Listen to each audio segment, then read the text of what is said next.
Welcome to the deep dive. We're here to basically pull out the key insights from our sources, get you up to speed quickly. And today, wow, we're heading straight into Victorian London, the really grimy East End. Yeah, think desperation, thick yellow fog. The sources describe this ragged, smelly, drunken crowd. Just the stench of filth and sickness and death. It's intense. Absolutely. These rookeries, slum buildings, people pack 10, 20 to a room. It's the kind of place where something awful could easily hide. And it does. Something that apparently twists a previously kind factory owner into a monster and leads to a pretty horrific death. It's an incredible story, this deep dive. We're drawing from some really rich source material here. It's part personal tragedy, part sci-fi horror, really. And our mission here is to unpack all of that, the events, the characters, this bizarre alien tech, and make sense of it quickly. You should get some real aha moments as we go. Yeah, seeing how this world, right on the edge of the 20th century almost got wiped out by something. Well, not of this Earth. Okay, let's kick off by painting that picture. 1890s Whitechapel. Grimm doesn't even cover it. You're navigating these twisting alleyways. Seeing kids huddled like sacks of rubbish, dodging rats. And that fog, always that yellow, thick fog, just clinging to everything, hiding those tall slum buildings. It's a character in itself almost. Definitely sets a mood. And into this steps Tom Donahue.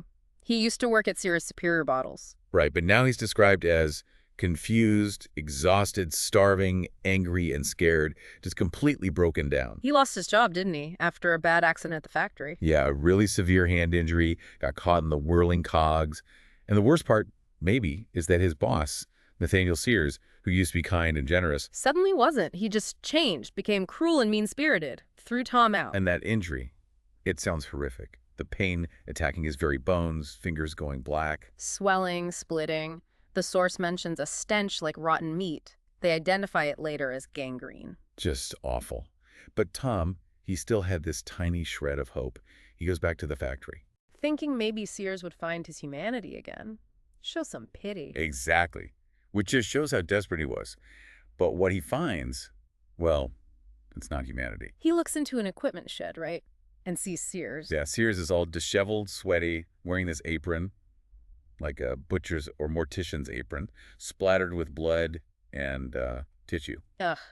And he's not chopping wood or anything normal? No, he's chopping up a human body. Yeah. A partly dismembered human cadaver. Okay, that's horrifying enough, but then there are the eyes. Ah, yes, the eyes. This is the bit that completely shatters calm. Sears looks up, and his eyes aren't human. They're glowing this hideous orange light with thin black slits. Tom calls them the eyes of the very devil. And I mean, you can understand why. What does that signal to you, that specific detail? It flips the script immediately. This isn't just Victorian crime. It's something alien, something fundamentally wrong. It explains the change in Sears, maybe. And Tom just screams, this whooping scream, feels his strength draining. Like his life force is being sucked out, the source says. He runs, but he doesn't get far. They find his body later. Bloodless, mangled, basically torn apart and devoured by some unknown creature. Yeah, flesh and bone just sheared. A gruesome end. Right as that horror plays out, we get these two arrivals. Very unexpected. Doctor and Sam. He's in his 8th incarnation here. The romantic one, but also a bit unstable.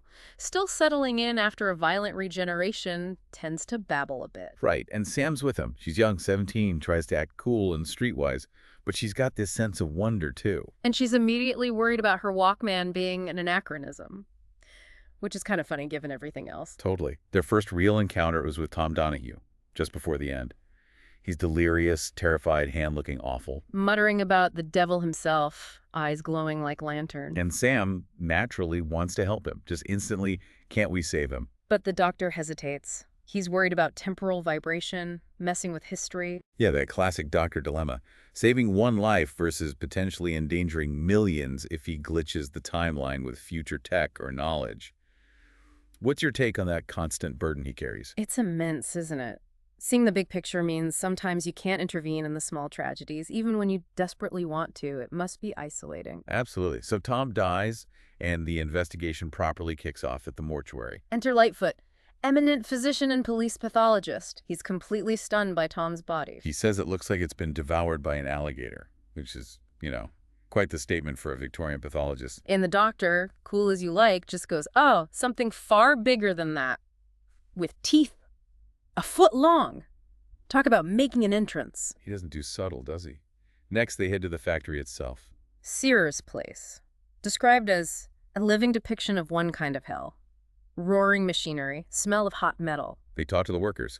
People are scared, obviously, but one guy, Whitney, confirms Tom's story, the injury, the dismissal. And he mentions Seers has been acting strangely, obsessed with the basement. Yeah, that's the key clue. So they confront Seers. Who is just cold, composed, like a lizard on a leaf, the source says. Completely still. Denies everything. Doesn't know Tom, didn't see any creature, just stonewalls him. But the doctor keeps probing, trying to get a reaction, asking if something's troubling him. Then he pulls that clever trick. Starts questioning the building's foundations, specifically the basements. Says they might be unsafe. Forcing Seers' hand, basically, making him let them down there to prove it's safe. Classic doctor move. Total bluff, but it works. So down they go. The basement, huge dank room, walls are glistening, lots of rotting timber, rusting machinery. There's a big grate leading to the sewers, and an archway into just blackness. It seems empty, but the doctor gets that feeling, something is very wrong here. He's usually right about those feelings. And sure enough, after they leave, we see Seers isn't alone. He's talking to some thing, like an inverted watch with tentacles. A scuttler, it's called. A little surveillance drone, basically. Emits static, this sibilant voice, alien tech, clearly. And then things escalate at Seers' home, his daughter, Emmeline. She confronts him. She knows he's not her father anymore, senses he's an imposter. She even sees the eyes flash orange for a second. And then the truly horrific part, she witnesses this. Mm-hmm. This thing that looks like her father attack her mother. Revealing suckers with thorn-like spikes, green slime from holes in the mother's throat. God, that's awful. It really hammers home the Bodysnatcher horror. It's not just killing, it's replacing, violating the most intimate relationships. That's psychological terror. Yeah, that's maybe worse than just a monster, knowing someone you love is gone, replaced by that. Meanwhile, you've got these two grave robbers, Jack and Albert. Adds another layer to the whole thing. They work for someone mysterious, delivering bodies, presumably. Albert's getting scared, Jack's just greedy and mean. And they end up following their employer back to the factory, trying to get paid or figure out what's going on. Which leads us to the Zygon machine. The brain-sucking machine. Yeah, horrific description. These cubicles, thick fibrous tentacles, a fleshy cowl that clamps onto your head. And gnaws through the skull into the brain. Causes white-hot pain. The doctor and Litefoot get caught in these. But the doctor's mind is too strong. He resists, fakes being unconscious. Litefoot somehow manages to wrench the cowl off himself. He feels sick, lightheaded, but he's free. Lucky escape. Incredibly lucky. Jack the grave robber, though, his luck runs out. He confronts his employer, who reveals these bloodless wounds, vicious thorns. Jack actually manages to kill this creature he's been working for, and then it transforms. Into its true form. Yep, a Zygon. Described as the color of a blood orange, covered in suckers and with a vast domed head. Just as he's processing that, something else appears. Out of the sewer grate comes this huge silvery animal, larger than any man. That's Skarasen. And it just eats Albert. Yeah, lumbers towards Jack, eats Albert. Total chaos. And then the main Zygon leader shows up, Balak. So now we get the exposition dump, right? The big reveal. Pretty much. Balak explains they're from Zygor, a planet destroyed by the Zoranti. They're refugees, essentially. Nomads who crash-landed on Earth centuries ago, hiding. And their plan, not subtle. Eradicate humankind, change Earth's ecology, make it a new Zygor. Wow. And they need lactic fluid. What's that about? Seems to be vital for them. And the Skarasen, these huge creatures, they're just the babies. They use hormones to speed up their growth. So they're basically weaponized livestock. That raises some interesting ethical points, doesn't it? Desperate refugees committing genocide to survive. It does blur the lines. They're monstrous, but driven by a kind of survival instinct. But the doctor, of course, has a plan. His contingency plan. He starts talking to another Zygon, Tuval, who's taken Sam's form. Pretends he'll give him the TARDIS to escape. But it's a setup. He reveals he's already acted. He inadvertently destroyed the Zygon race. How? By dosing their main lactic fluid supply with concentrated anesthetic, lethal to them. Whoa. So he committed genocide himself, in a way, to save Earth. That's the implication. It's presented as a necessary, if grim, move. Balak, as he's dying, tells Tuval to take the TARDIS back in time to warn Zygor. But the TARDIS itself rejects her. Yeah, zaps her with threads of crackling blue light, sends her back where she belongs. The TARDIS has its own defenses. Okay, so the Zygons are dealt with, but Balak had a final nasty surprise. 2, actually.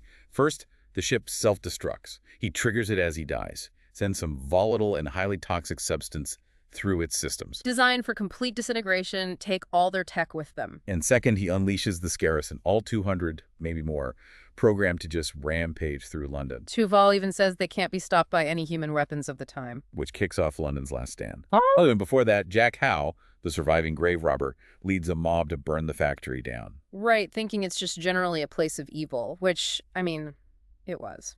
Flickering, bobbing teardrops of flame. But the real chaos is the Skarasen. London becomes a war zone. The descriptions are brutal. Strewn with corpses, rubble and debris, half-devoured chunks of meat, even finds, like, the head of a child attached to nothing more than a bloody length of spinal column. It's horrific. Sam's reaction is visceral. She says, "I'm gonna puke." You really feel the shock of it. Amidst this, the doctor has to act fast. First, rescue the captives. Yeah, he gets Sam. They go back to those brain-sucking cubicles, wake everyone up, including the real Nathaniel Seers. They're all disoriented, terrified. He tells them, work together or perish. And you get that brief emotional reunion between Nathaniel and his daughter Emmeline. A little human moment in the chaos. And they have to escape the ship as it's literally falling apart around them. A nightmare journey through corridors that are convulsing, shuddering, walls tearing like putrefying flesh. Sounds terrifying. They escape through a chute into the Thames. But the horror takes its toll, especially on Sam. She's upset by the deaths, frustrated that the doctor seems so detached. And he gives that explanation, doesn't he? I'm an alien. I can't afford to show it. I keep it all in here. It's a key insight into him. He feels it deeply, but has to maintain control for everyone else's sake. It's part of his burden. He still manages some heroics, though. Saves a kid with a Prydian flair. And then that wonderfully weird moment saving horses from a Skarasen by singing to them a Venusian lullaby. Which acts as an oral sedative. Only the doctor, right? Eccentricity is a superpower. Totally. Meanwhile, Lightfoot's had his own adventure. He got sneezed out of the Zygon ship into the Thames. Seriously. Apparently so. Rescued by a Constable Bowman, ends up in hospital, but he's determined, grabs his Chinese fowling piece to go back out there. You have to admire the spirit. A shotgun against giant alien lizards. It's wonderfully British stiff upper lip, almost. So how do they actually stop the Skarasen? This is the really clever, slightly bonkers part. The Doctor and Tuval still looking like Sam use the TARDIS. They replicate a Zygon signal, but modify it. Not a command signal, but a summoning signal that also acts as an oral sedative. It basically nullifies their aggression, makes them docile. And the result is just bizarre. These giant, terrifying monsters suddenly start crooning, become quite sweet. And they just wander into the TARDIS, all 200 of them. Yep, filling up the huge interior. The TARDIS is bigger on the inside, after all. Plenty of room for docile Skarasen. Okay, but what about Lightfoot and the Seers? How do they get out of the TARDIS if it's full of giant lizards? Ah, the mass inversion wave. Some kind of TARDIS tech. It transports Nathaniel, Emmeline, and Lightfoot onto the back of one of the Skarasen inside the TARDIS. And then transports them back out into London safely. Exactly. Leaving them safe, probably very confused, after what Lightfoot calls a singular day. You can say that again. Wow, what a story. So recapping, we went from foggy London streets and a seemingly human monster to a full-blown alien invasion plot. Bodysnatchers, giant creatures, planetary destruction averted by anesthetic and lullabies. And then unexpected heroes. The Doctor, yes, but also Sam, Lightfoot, even Emmeline showing resilience. It really highlights human adaptability against the impossible. It does. And it makes you think, like Lightfoot wondering if he was mad to accept it all.